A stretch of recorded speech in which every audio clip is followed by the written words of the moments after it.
자, 그러면 김대중 다시 새로운 시작을 위하여 2부, 이번에는 사랑하는 젊은이들에게 라는 파트를 한번 발제를 해보도록 하겠습니다. 자, 이 김대중 대통령은 특히 젊은이들을 되게 사랑했어요. 요거는 제가 서울대 조교하던 2006년에 그때 직접 본 사진이야. 이게 뭐냐면 김대중 대통령이 퇴임하고 나서 이때 북한이 핵실험을 한 거예요. 그래갖고 노무현 정부에서 난리가 났어. 그래서 결국 햇볕 정책이 실패한 거 아니냐. 햇볕 정책 해서 남북 정상회담도 해주고 뭐 이것저것 지원도 해줬는데 결국에는 핵실험하지 않았느냐. 김대중이 햇볕 정책이 실패했다라고 하는 그 비판이 엄청나게 보수 언론에서 일어나게 되고, 야당도 당시 한나라당도 비판하고, 심지어 여당인 열린우리당 안에서도 아 이거 이렇게 되면 햇볕 정책 재고해야 되는 거 아니야? 그 노무현 대통령도 그때 살짝 흔들렸어요. 아 그런가? 이렇게 할 때 그때 김대중 대통령이 햇볕 정책 구하기에 나섭니다. 그러면서 전국의 대학들을 쫙 이렇게 특강을 하러 다니면서 햇볕 정책이 무슨 죄냐? 햇볕 정책을 일관되게 하지 않은 게 잘못이지. 또 미국이 입장을 바꾼 거잖아요. 그 당시에 부시 정권으로 정권이 바뀌면서 미국이 사실은 햇볕 정책에서 했던 그 약속, 원자료를 제공하기로 했던, 경소를 제공하기로 했던 약속을 깬 게 잘못이지. 그 원래 중유 지원을 하려다가 미국이 그 부시 정부가 틀어버렸죠. 그게 잘못이 햇볕 정책 자체가 무슨 잘못이냐라고 하면서 햇볕 정책을 옹호하는 강연을 전국의 대학교를 돌면서 쫙 하십니다.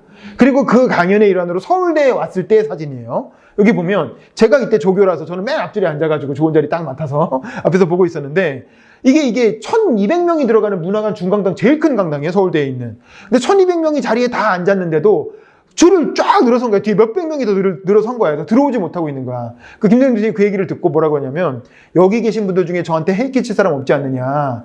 괜찮으니까. 왜냐면 이 강연장 앞에 무대가 있잖아요. 무대는 비어 있었거든. 그러니까 뒤에 줄 서 있는 사람들 문 열고 다 들어오라고 해라.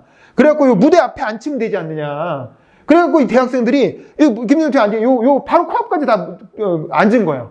그렇게 해가지고 밖에서 추운데 밖에서 영상으로 보지 말고 들어와서 들으라고. 그렇게 해가지고 젊은이들을, 서울대 학생들을 앞에 쫙 앉혀놓고 강의하는 장면인데 정말 되게 장관이었어요. 안 그래도 1200명이 가득 찬 강연장에서 거기에 이 문 앞까지 이렇게 앉아가지고 강의를 듣는 젊은이들의 모습. 그러니까 김대중 대통령은 그만큼 젊은이들을 만나고 젊은이들과 소통하는 거를 되게 좋아하는, 돌아가시기 직전인데 이때까지도 이런 모습을 이제 보이셨다는 거죠. 저도 사실 이런 식으로 김대중 대통령님 바로 맨 앞에, 요 강연장 바로 앞에 앉아가지고 96년에 그 강의를 들은 적이 있었고. 자, 그래서 이런 모습이 젊은이를 사랑하는 김대중 대통령의 어떤 상징적인 모습이어서 한번 보여드렸고. 그러면서 이제 젊은이들한테 하는 얘기 중에 제일 처음에 하는 얘기는 영어를 배워라. 야, 영어 중요해. 영어 공부 좀 해.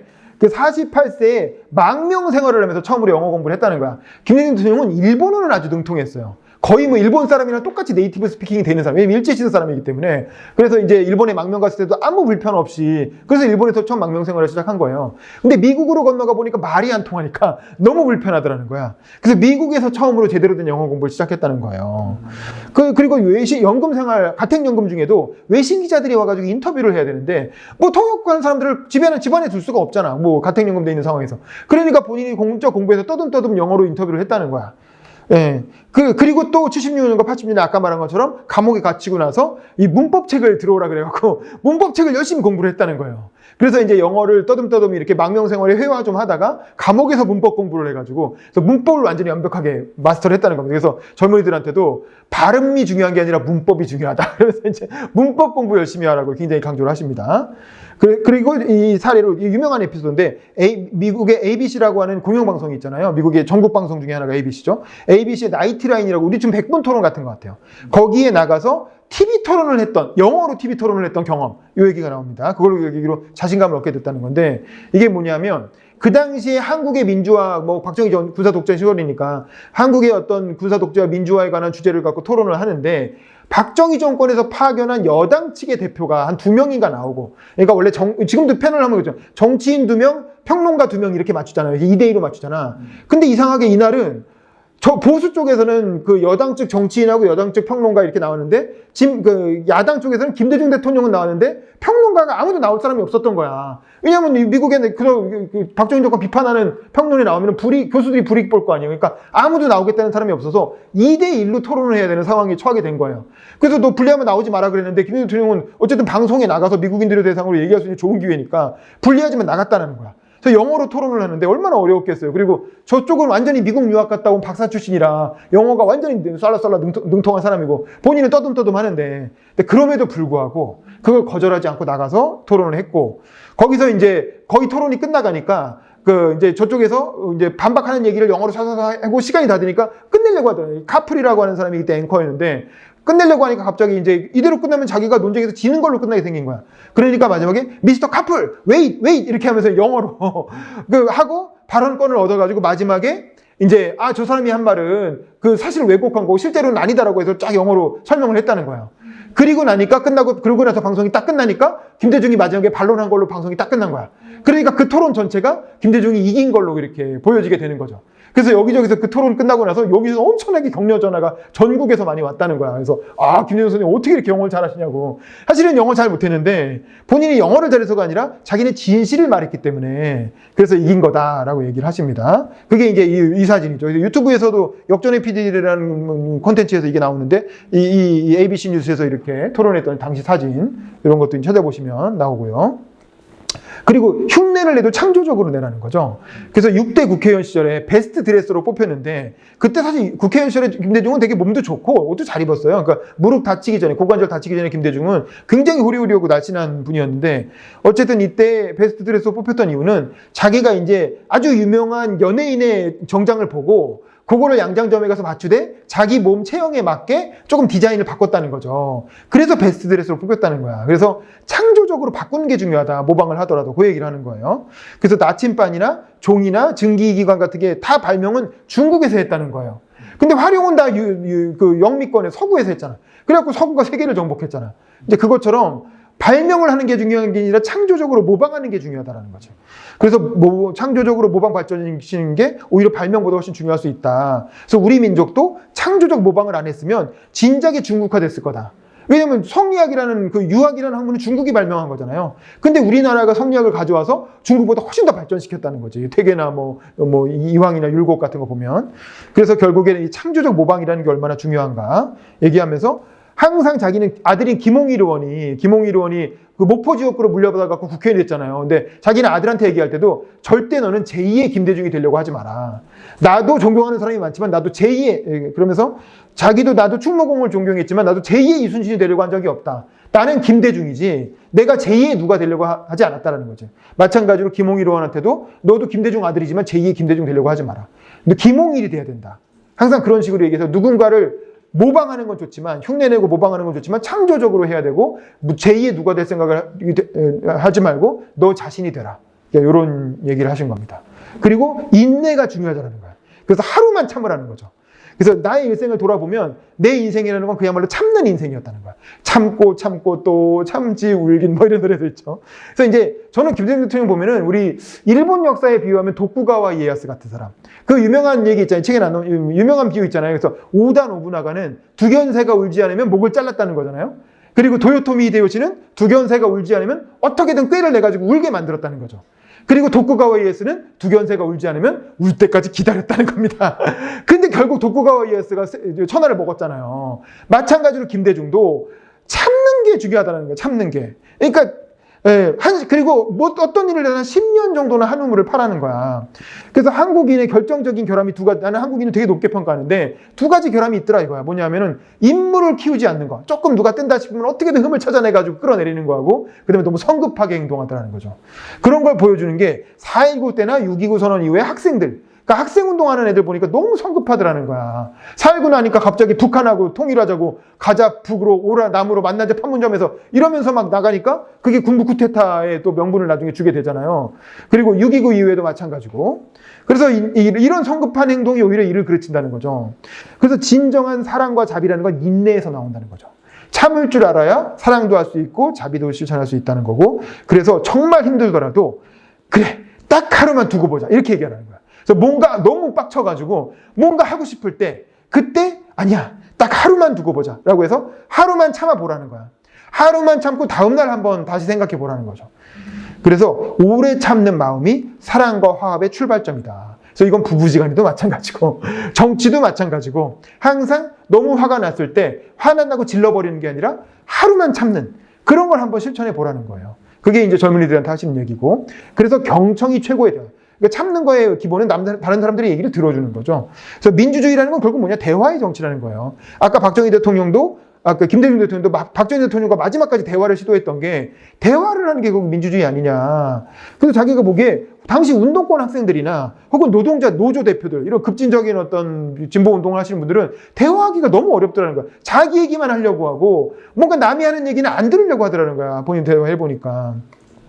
그래서 자기도 어렸을 때 보면 김대중 대통령도 원래 말을 엄청 잘해가지고 말을 독점하는 버릇이 있었다는 거예요. 근데 어느 순간부터 이게 이러면 안 되겠다 싶어서 책상 앞에 침묵이라고 적었다는 거예요. 우리가 어렸을 때 보면은 김영삼 대통령은 젊었을 때 책상 앞에 미래의 대통령 김영삼이라고 적었다는 거 아닙니까? 근데 김대중 대통령은 그 책상 앞에 침묵이라고 적었다는 거예요. 그래서 내가 말을 너무 잘하고 말을 독점하는 버릇이 있으니 가급적 내가 말을 안 해야 되겠다고 생각하고 침묵이라고 적고 심지어 나중에 손에도 적고 눈에 보이는 곳마다 침묵이라고 적었다는 거예요. 그래서 말 좀 덜 하려고 엄청 의식적으로 노력을 했다는 거고 그래서 이야기를 잘 들어주기만 해도 자기가 사람들이 되게 어려워갖고 찾아오면 네 그렇군요. 아유 정말 힘들었겠네. 어떻게 그럴 수 있어. 이게 잘 들어주기만 해도 그 사람한테 굉장히 큰 도움이 되더라는 거죠. 그래서 대화의 요체는 수사학이 아니라 심리학이라는 거야.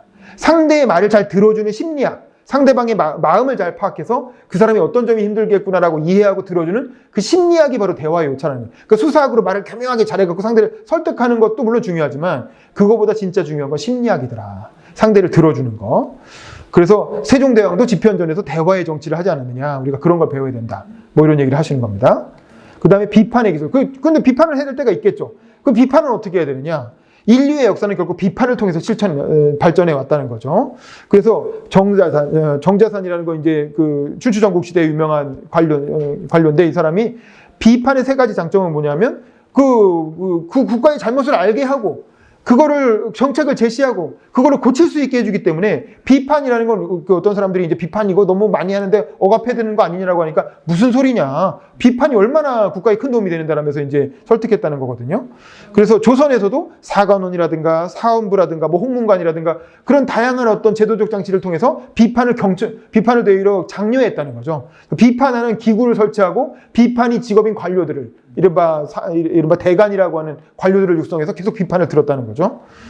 그래서 조선이 안 좋은 나라였음에도 불구하고 600년이나 이어진 이유는 비판 기능 때문이라는 거야. 그래서 비판자들의 안전이 보장되지 않는 당쟁이 이어지면서 결국 조선 후기로 가면 비판 정신이 위축되게 되고 결국 방관주의가 지배하게 되고 그래서 세조 정치가 나타나고 결국 조선이 망했다라는 거죠. 그래서 결국 비판을 제도화하는 것. 이건 굉장히 중요하다는 거야. 다만 비판할 때는 기술이 필요하다는 거죠. 어떤 기술이냐? 비판의 원칙은 일단 상대방의 장점을 인정하고 인격은 훼손하지 말라는 거야. 비판할 때 비판하더라도 그래 사실 너는 근데 이런 장점이 있지. 그리고 그 사람의 인격 자체를 훼손하는 비판을 해서 안 된다는 거예요. 그러면 그건 비판이 아니라 비난이 되는 거고 그냥 관계가 틀어져 버리는 거거든. 그래서 일본 야쿠자 두목 얘기를 하는데 어떤 일본 야쿠자 두목이 진짜 그 지역에 한 수천 명의 그 직원들을 그러니까 부하들을 거느리면서 두목 노릇을 하더라는 거야. 그래서 어떤 사람이 가가지고 그 일본 야쿠자 두목한테 아니 어떻게 그렇게 큰 조직을 건사하십니까? 라고 했더니 아니 뭐 별거 없다고. 나는 부하들 혼낼 때 항상 혼내야 될 때는 딱 둘이 있을 때만 혼낸다는 거야. 남들 있는 자리에서는 절대 혼내지 않고 둘이 있을 때만 이제 혼내고 그리고 그거에 대해서 절대 비밀을 지킨다는 거죠. 그러니까 그 부하들이 자기한테 절대 충성을 하더라는 거야. 그래서 남들한테 모욕을 주지 않는 것. 그리고 비판할 때도 그 사람이 어떤 인격을 존중하는 범위 내에서 비판하는 것. 그게 바로 그 두목의 어떤 리더십이었다는 거죠. 그래서 항상 비판할 때 상대방의 장점을 인정하고 인격적으로 훼손하지 마라. 라는 거죠. 근데 요즘 정치판하고 너무 다르잖아요. 요즘 정치판은 어떻게든 교묘하게 인격을 훼손할 것인가. 그거 갖고 이재명이 윤석열 비판하고 윤석열이 이재명 한동훈이 이렇게 할 때 서로 그냥 어떻게 하면 인격을 더 잡아 인격 파탄자로 막내를 몰아갈 것인가를 놓고 비난을 하는데 김대중 대통령은 그렇게 하지 말라는 거죠. 그랬기 때문에 대화의 정치가 가능했다는 거지. 그리고 한 10년쯤은 한 후보를 팔아. 이거 아까 마찬가지죠. 10년간 국회의원 낙선한 얘기를 쫙 합니다. 그 4번, 5번 떨어지면서 국회의원 또 당선됐다가 국회 해산돼서 배지 뺏기고 뭐 이런 얘기를 쫙 하시면서 이거는 본인 자서전에 보면 다 나오는 얘기죠. 그러면서 누구든 한 10년 정도 한 우물을 파면 목표를 달성할 수 있다. 그래서 막연히 한 직장에 죽은 듯이 있으라는 얘기가 아니라 끈질기게 한 우물을 파면서 공부를 하라는 거예요. 그 분야에서 공부하고 전문성을 쌓으라는 거야. 그래서 어떤 일이든 한 10년쯤 해야 전문성을 갖춘다는 거죠. 그래서 성공하길 원하면 먼저 목표를 바로 세우고 목표가 없으면 안 되겠죠. 목표가 또 잘못돼서는 안 되겠죠. 좋은 목표를 세우고 그리고 나서 한 10년 정도 노력하면 그 자세만으로도 결국 성공하지 못하더라도 10년간 한우물을 파면서 노력한 것 자체가 그 인생에서 값진 무언가를 얻을 수 있게 된다라는 거죠. 그래서 포기하지 말고 10년 정도 목표를 세우고 노력하는 게 중요하다. 본인도 한 10년 노력하니까 그 국회의원 됐지 않느냐. 그런 얘기죠. 그리고 대통령은 40년 노력해서 결국 되셨습니다.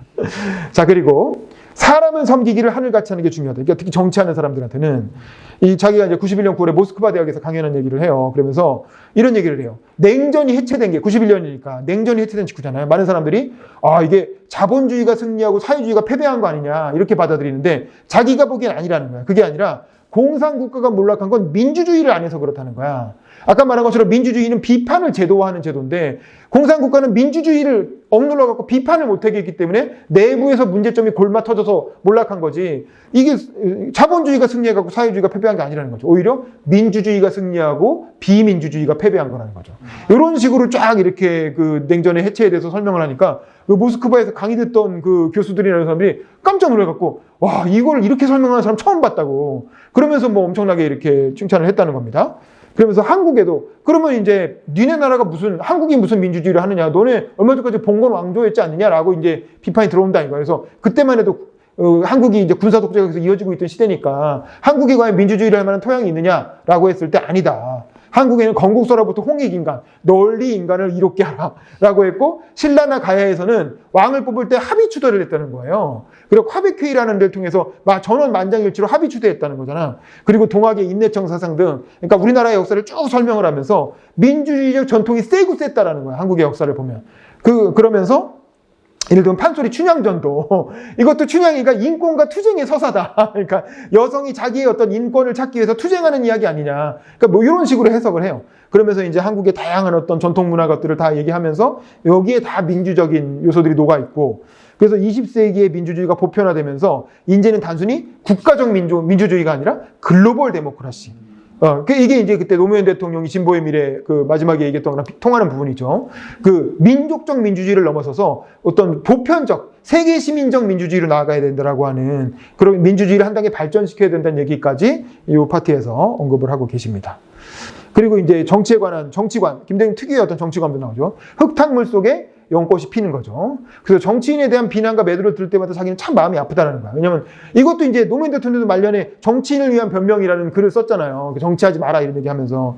근데 마찬가지로 여기서도 그런 얘기가 나오는 거야. 그래서 이 정치인 다 나쁘다고 욕하지만 그런 나쁜 사람이나 나쁜 사회의 추한 면을 없애는 것도 결국 정치라는 거죠. 정치를 통해서 개혁하지 않으면 어떻게 세상이 바뀌느냐라는 거지.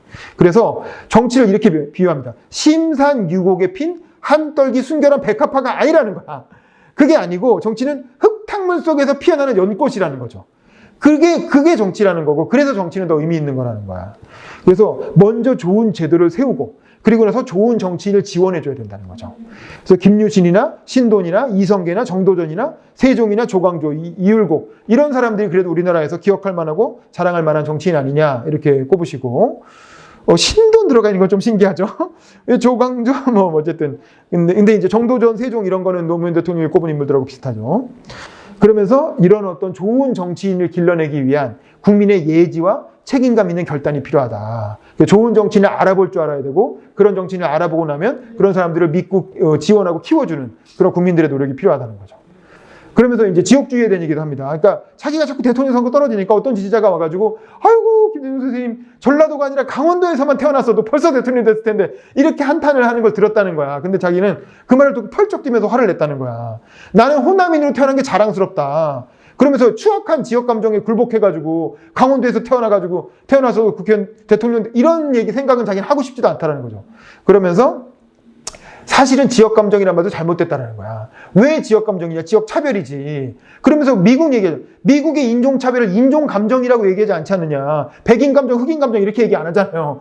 흑인에 대한 차별이라고 얘기하지. 무슨 지역 감정이냐. 이건 명백하게 호남에 대한 차별이다. 라고 얘기하면서 임진왜란이나 동학혁명 같은 걸 봐라. 호남이 아니었으면 어떻게 나라를 보존했겠느냐. 그 임진왜란 때도 호남 지역이 그 웅치 그 전투에서 호남을 지켜내가지고 거기서 결국에는 쌀을 생산해서 그 이순신 장군한테 보내가지고 결국엔 그게 불량미가 돼서 결국에는 역전을 한 거잖아요. 그 동학혁명도 원래 경상도에서 최재우, 최시영이 만들었지만 호남의 전봉준이 이어받아갖고 사실은 전국적인 혁명으로 일어났던 거고 결국 호남이 중요한 역할을 했다. 그래서 그 충무공 이순신이 썼던 유명한 그 한시를 많이 하잖아요. 양무 호남 시무국가. 만약 호남이 없었다면 나라도 없었을 것이다. 그 이순신 장군의 시를 많이 인용을 하시고 본인도 쓰시고 막 그랬는데 그래서 호남이 이렇게 중요한데 왜 호남 무시하냐 이거죠. 왜 호남 차별하냐. 그래서 박정희 정부, 이전에는 박정희 정부 자체를 호남인들이 많이 지지해갖고 뽑아주고 그랬어요. 그런데 박정희 정부 그 71년 대선 때부터 이른바 지역차별이 시작이 됐고, 그래서 경상도에서 대통령 많이 나왔지만, 그리고 일반적인 경상도민들이 무슨 혜택 받냐 이거야. 소수의 엘리트들만 장관하고 국회의원하고 대통령하고 다 했지. 그래서 경상도, 대구에서 기업이 제일 많이 도산한다는데, 그래갖고 경상도가 좋아진 게 뭐가 있느냐라고 하면서, 이제 본질은 지역차별이다. 이 얘기를 하신 거고, 그래서 본인이 그래서 호남에 어디 한평인가요? 호남 지역에서 보궐선거가 났을 때 자기는 일부러 영남대 교수인 이수인 씨를 공천을 했다는 거예요. 호남에. 그러니까 호남 사람들이 그쪽에 야당 사람들이 호남에 인물이 없냐 왜 영남 사람을 들여서 공천하냐고 엄청 반발했다는 거야. 근데 본인이 내려가서 우리가 먼저 영남 사람을 국회의원 당선시켜줘야 그래 영남 가서도 호남 사람 당선시켜달라고 얘기할 수 있지 않느냐면서 자기가 유권자들을 설득시켜갖고 이수인 의원을 당선을 시켰다는 겁니다. 참고로 이수인 의원은 굉장히 평이 좋아요. 그래서 일찍 돌아가시긴 했는데 그 제자 그룹들, 참모 그룹들이 지금까지도 정치권 곳곳에서 활동하시면서 되게 우수한 훌륭한 활동들을 많이 하고 계시는데 어쨌든 이런 인물을 발굴해서 호남에 공천한 것도 지역주의 극복하기 위한 본인 나름의 노력이었던 거죠. 그리고 나중에는 동진 전략이라고 해서 계속 이렇게 대구나 이렇게 영남 쪽으로 집권하고 나서는 그런 전략을 많이 펴게 되죠. 그래서 지역 차별은 암세포라는 국가를 망치는 암세포기 때문에 조속히 하루속히 도려내야 된다. 그런 얘기를 하셨고 그리고 결국 국민과 같이 가는 게 중요하다는 거죠. 그래서 아까 얘기한 것처럼 국민과 함께라는 방법상의 원칙은 반드시 지켜야 된다는 거예요. 그러니까 원칙은 중요하다는 거죠. 그러면서 얘기한 게 삼비주의라는 거야.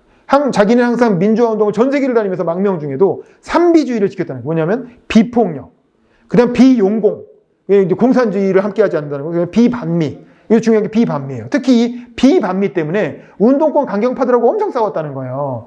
왜냐면 아니 왜 반미를 안 하느냐. 지금 운동권들은 다 지금 5.18 이후로 반미에 완전히 전 세계적인 흐름이 생겨갖고 그 미국이 잘못한 거 맞지 않느냐면서 미국 비판하자고 하는데 자기가 보기에는 그렇게 가면은 국민들의 손을 놓치게 된다. 국민들이 거부감을 가진다. 그건 안 된다는 거죠. 그러면서 정치라는 건 종교인이나 학자하고 다르다는 거죠. 종교인이나 학자는 세상 사람들은 다 비판하고 내 책 하나도 안 팔려도 본인이 옳다고 생각하면 하면 된다 이거야. 근데 정치인은 국민들로부터 이탈되는 순간 아무것도 아니게 된다는 거죠. 그래서 우리는 김옥균의 실패로부터 교훈을 얻어야 된다. 김옥균이 그렇게 뜻은 훌륭했지만 민중들을 설득하는 노력을 하나도 안 했다는 거죠.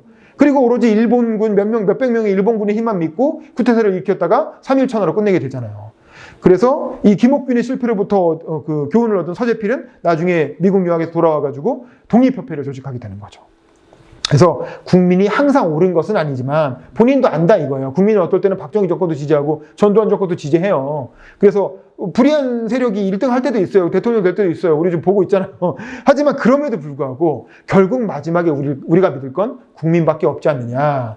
국민이 항상 옳은 건 아니지만 정치인으로서는 국민을 믿을 수밖에 없다라는 거죠. 그래서 국민의 손을 잡고 이것도 되게 유명한 표현이죠. 반발짝만 앞장서서 이끌어야 된다. 국민의 손을 잡고 반발짝, 예를 들면 10발짝을 앞서가 버리면 손을 놓게 되잖아요. 손을 놓으면 그 정치인은 낭떠러지에 떨어질 수밖에 없다는 거지. 그래서 반드시 국민의 손을 잡고 국민보다 반발짝만 앞서가라. 그 얘기를 되게 많이 하셨습니다. 그래서 마지막입니다. 정치를 하려는 후배들에게 10가지 조언을 해요. 마치 10계명처럼 10가지 조언을 하는데 이러면 첫 번째는 뭐냐? 일단 정치쟁이가 될 거냐? 정치가가 될 거냐부터 선택하라 이거예요. 정치쟁이는 아까 말한 것처럼 무엇이 되느냐의 삶을 사는 사람. 그러니까 국회의원 배지 다는 게 인생의 목표인 사람이야. 그런 사람들을 이제 이게 영어로는 폴리티션과 스테이트맨이라고 하기도 하고 정치꾼과 정치가라고 하기도 하고 여러 가지 표현이 있어요. 이렇게 두 개를 나누는 건. 근데 이제 김대중은 정치쟁이라는 표현을 썼는데 일부러 약간 비하하려고 썼겠죠. 그러니까 그런 정치쟁이가 되려고 하는 사람이라면 자기는 그냥 정치하지 말라고 조언하고 싶다 이거야. 아니 한 번밖에 없는 소중한 인생인데 왜 그런 쓸데없는 거에 인생을 낭비하느냐. 그러니까 무엇이 되기 위해서 사는 정치쟁이라면 아예 정치하지 마라. 그리고 그게 아니라 뭐라도 국가와 민족을 위해서 좀 큰 일을 해보고 싶은 사람이라면 정치가가 돼야 된다. 라면서 먼저 그거부터 선택하라는 거고 그래서 정치가가 되려고 하는 사람이라면 다음 조언을 더 하겠다는 거죠. 그리고 두 번째는 아까 얘기한 것처럼 원칙은 흔들림 없이 하지만 방법은 유연하게 할 줄 알아야 된다는 거다. 서생적 문제의식과 상인의 현실 감각. 요 두 가지의 조화를 이루는 게 굉장히 중요하다는 것이고, 그 다음에 국민을 하늘로 알고 두려워해야 된다는 거죠. 이게 아까 말한 국민을 하늘같이 섬기라는 인내천 사상 그 얘기고, 그 다음에 정치는 종합예술이라는 거죠. 정치를 존중하는 마음을 가져야 된다는 거예요. 정치라는 건 아무것도 안 될 수도 있지만 뭐라도 할 수 있는 거예요. 그 남북정상회담 같은 거 보세요. 진짜 저거 해서 되겠어 싶은데 어느 순간 멈추는 걸 해내잖아요. 그리고 나중에는 통일을 하더라도 결국 정치를 통해서 하는 것이고. 그래서 정치라는 건 사실은 종합예술이라는 거죠. 정치를 절대 비하하거나 이렇게 낮추려고 하지 말라는 거죠. 그래서 사실은 정치 혐오주의나 정치에 대한 냉소주의를 가장 경계한 게 김대중이었어요. 근데 요즘 쉽게 너무 정치 냉소주의에 편승해서 쉽게 권력을 얻으려고, 인기를 얻으려고 하는 사람들 너무 많죠. 특히 검사 출신 정치인들. 이제 그런 경향들이 있죠. 왜냐면 정치인 맨날 자기가 잡아놓으니까 아무것도 아닌 것 같거든. 근데 사실은 그 정치하는 사람들이 진짜 진정한 예술가라는 거죠. 흑탕물 속에서 연꽃을 피워내는. 그리고 되도록 지방 정치부터 시작해라. 그러니까 바로 국회의원 되려고 덤벼드는 사람들 너무 많은데, 특히 이때가 이제 지방자치를 처음 실시할 때잖아요. 김대중 대통령 별명이 미스터 지방자치예요. 이 지방자치를 시행하기 위해서 10일 넘게 단식 투쟁을 해가지고 이걸 얻어내요. 그 정도로 지방자치를 중시했고, 그 당시 평민당 당직자들한테 지방자치 실시하니까 당직자들 다 사표받고 다 출마하라 그랬어요. 지역으로 다 출마해서 구의원부터 되라. 그래서 그때 구의원부터 시작해가지고 나중에 국회의원까지 되신 분이 지금 노원구의 김성환 의원. 김성환 의원이 그 노원구 그 구의원, 시의원 찍고 구청장 찍고 국회의원 되신 거잖아요. 그렇게 지방부터 시작해서 차근차근 올라와라. 그게 진짜 정치 배우는 거다. 그러니까 본인은 그때는 지방자치가 없던 시절이기 때문에 국회의원밖에 도전할 수 없었지만, 지금은 젊은 사람들이라면 지방부터 차근차근 시작해라. 그 얘기고요. 그 다음에 일찍부터 유명해지려고 너무 서둘지 마라. 너무 유명해지려고 서둘다가 자기 그러다가 망하는 정치 너무 많이 봤다는 거야.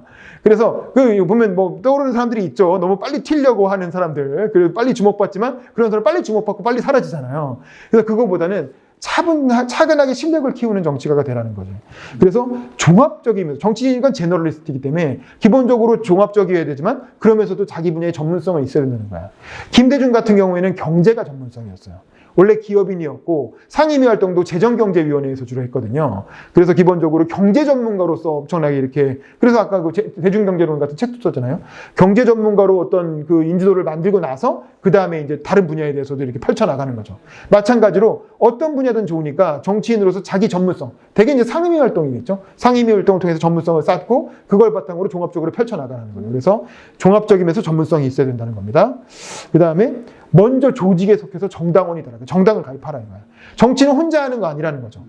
개인적으로 옛날에 반기문 씨도 그렇고 정당 안 하고 정치에 보려는 사람 다 실패했잖아요.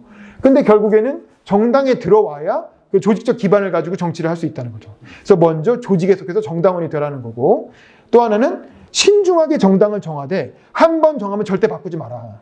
본인은 젊었을 때 장면 총리한테 영입이 돼가지고 이른바 민주당 신파로 정치를 시작한 이후에 평생 40년 동안 지금까지 한 번도 계보를 바꾸지 않았다는 거예요. 나중엔 자기가 그 계보에 수장이 됐지. 근데 어쨌든 한 번도 계보를 바꾸지 않고 물론 당 이름은 계속 바뀌었지만 김대중이 속한 정파 자체는 쭉 이어진 거예요. 그래서 너무 쉽게 한 번 정당에 들어갔으면 절대 조직을 바꾸지 말고 쭉 가라. 우리가 요즘 기억나는 분들 있잖아요. 조정훈 의원이라든가 이제 이렇게 이쪽 정파로 공천 받아갖고 보니까 이쪽에 일로 옮겨가고, 그렇게 하면 조경태 의원 같은 분도 민주당에서 한 4, 5선 하고 나서 국민의힘 가서 또 이렇게 해가지고는 국회의원 몇 번 더 할 수 있을지 모르지만 절대 큰 정치인 못 된다는 거죠. 그렇게 왔다 갔다 했던 철새 정치인들 몰락하는 거 우리 너무나 많이 봤잖아요. 그래서 결국에는 신중하게 정당을 정하되 바꾸지 말고 평생 지켜가겠다는 생각으로, 불리하더라도 불리한 걸 감수하고 정치를 하라. 이제 그런 얘기고, 마지막으로는 떳떳한 정치 자금을 만들 줄 알아야 한다. 이 정치라는 건 돈이 중요한데 그렇다고 해서 또 함부로 받으면 큰일 난다는 거죠. 그러면서 이제 항상 떳떳하게 얘기할 수 있는 정치 자금을 만드는 그런 방법을 찾아라라는 겁니다. 그러니까 이때까지만 해도 선거 공용제가 아직 완벽하게 되지 않았던 시절이라 굉장히 불투명하게 자금이 오고 갔어요. 그래서 김대중 대통령 이 책에서는 자기는 평생 아무 대가 없이 자기를 도와준 후원자들이 있었다는 거야. 그래서 그 후원자들을 자기가 아마 죽기 전에 죽을 때쯤 되면, 죽고 나서는 아마 그걸 공개할 수 있을 것 같다 이렇게 했는데 결국에는 돌아가시고 나서도 그런 얘기는 안 하셨어요. 그런 공개는 안 했지만 어쨌든 떳떳하게 그런 그런 정치 자금을 만들 줄 알아야 탈이 없이 정치를 할 수 있다는 거고, 사실 김대중 대통령이 그 노태우 대통령한테 비자금 20억 받은 게 있었죠. 근데 그것도 결국에는 대선 전에 공개를 하잖아요. 그러니까 그렇게 뭐 떳떳하지 않은 자금을 갖고 있으면 분명히 나중에 탈이 난다는 걸 알고 있기 때문에 그런 정치자금의 출처에 대해서 최대한 떳떳하게 공개하는, 다소 불이익을 감수하더라도 그런 공개하는 방향을 택해왔다라는 거죠. 이렇게 해가지고 젊은이들에게 하고 싶은 교훈을 마무리하고, 마지막에는 뭐냐면 은퇴 전야라고 해서 길은 끝나는 곳에서 다시 시작되고라고 해가지고, 은퇴하고 나서 이 영국에 있는 케임브리지에 유학 가서 은퇴 전야의 고민, 꼭 정해진 건 아니었거든요. 그리고 92년 대선 직전까지도 뭐 선거 지금 은퇴하겠다 이러지도 않았어요. 그러니까 은퇴 안 하고 그냥 국회의원 계속 해도 되는 거였어요. 근데 이제 본인이 고심 끝에 아니다, 지금 그래도 국민들이 박수 쳐줄 때 떠나는 게 그게 좋겠다라고 생각해가지고 아내랑만 상의하고 아무와도 상의하지 않고 은퇴를 전격적으로 발표하고, 그리고 이제 영국으로 떠나서 케임브리지에 살면서 예를 들면 뭐 스티븐 호킹 박사 만난 얘기, 케임브리지 대학에서의 공부한 얘기를 쭉 써놓습니다. 그리고 이 사진은 노무현 대통령이 젊었을 때 이런 사진을 저도 이번에 검색하면서 처음 찾았어요. 저도 그래 노무현, 김대중 완전히 매니아고 나름대로 준 전문가라고 생각하는데도 이 사진은 이번에 처음 찾았어. 그러니까 왜 노무현 대통령 책에도 이런 얘기는 안 나오거든요. 김대중 대통령이 영국에 가 있을 때 본인이 찾아가서 영국을 간다는 게 쉬운 일은 아니잖아요. 영국이라는 게 비행기 타고도 10몇 시간 가야 되는데, 근데 영국에 가서 김대중 대통령이 이렇게 면담한 사진이 남아있더라고. 구글링을 해보니까. 그래서 결국에는 끝났다고 생각한 곳에서 길은 다시 시작되더라는 거지. 그래서 나는 정계 은퇴해서 진짜 아무것도 할 게 없고 이제 인생 끝났다고 생각했지만 차분하게 다시 준비하니까 결국엔 거기서부터 새로운 길이 열렸고, 원래 이 책을 처음에 이 책이 나왔을 때까지만 해도 정계 복귀하겠다는 뜻은 아니었고, 뭘 할진 모르지만 이 국가와 민족에 도움이 되는 일을 하면서 살겠다, 뭐 이런 정도로 마무리를 했는데, 나중에 상황이 여차저차해서 정계 복귀를 하게 되고 대통령까지 당선되죠. 그래서 이 개정판을 내시게 된 겁니다. 그리고 김대중 대통령의 뜻은 결국 노무현 대통령한테 이어져서 10년간 일종의 김대중과 노무현이 이어달리면서 민주정부 2기, 3기 이렇게 두 번의 민주정부를 이뤄내게 되죠. 그리고 그 경험이 있기 때문에 민주당이 다시 집권할 수 있었던 거예요.